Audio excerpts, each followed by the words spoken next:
well, welcome to Photo Story, and today I'm going to take you to Craters of the Moon National Monument in Idaho.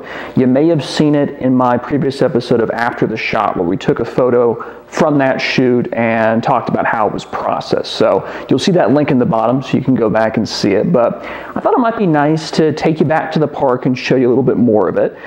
We do have Nala here. You might be able to see here in the corner. So if she pops up and makes some noise, that's what that's about. But basically, I went to Craters of the Moon National Monument in Idaho, and of course we'll show a map so you can see it. I went there because I was visiting Twin Falls, Idaho, which is probably 2 or 3 hours to the south. I wanted to do some photography there. I wasn't necessarily planning on going up there, but I was leaving my hotel and I thought, you know, I've got some time. Let me drive up there. I don't have anything left to do for the rest of this morning and the day, so I went up there. It was a bright sunny day, fairly harsh lighting, and I'll show you some pictures of that.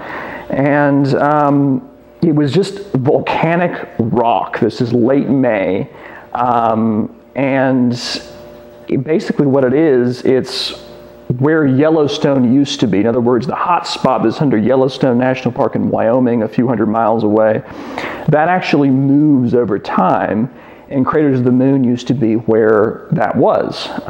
So that's why there's volcanoes there, there's lava rock, but it's all dead, it's not active.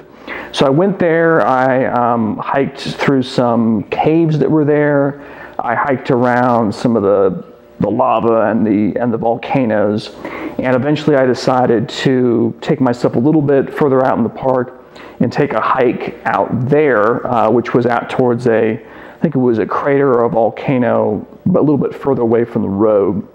And I took this shot right as a bunch of clouds were starting to move in, and you could kind of hear some thunder off in the distance. And knowing that I was kind of out here by myself and some wilderness, I thought, well, let me go ahead and get back to the car. I did that, started raining, started storming. I went to another volcano that I'd been at previously, and I kind of liked it. And I thought, well, let me wait here and see if the storm passes, and maybe I can get some cool effects.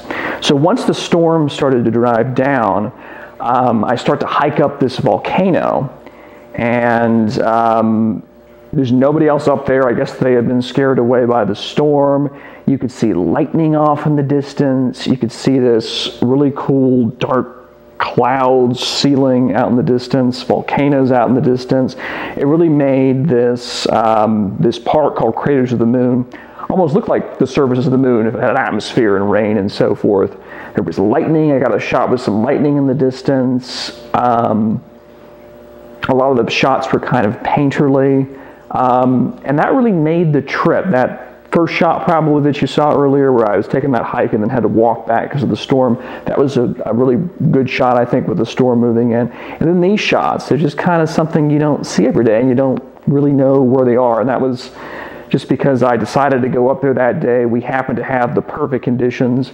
I'm not quite sure about the seasons there, but I imagine in May some rain starts to move in and we had that thunderstorm. So that's what made it really, really cool. And I hope you really enjoy looking at these photos. Just as a quick side note, you can see all this on loganimage.com. That's where I keep all my photographs. You don't necessarily have to follow just the Facebook or the Instagram. You can see all the pictures there. So, of course, there's a link down to the bottom to the website as well. So I hope you enjoy this little stroll through Craters of the Moon National Monument.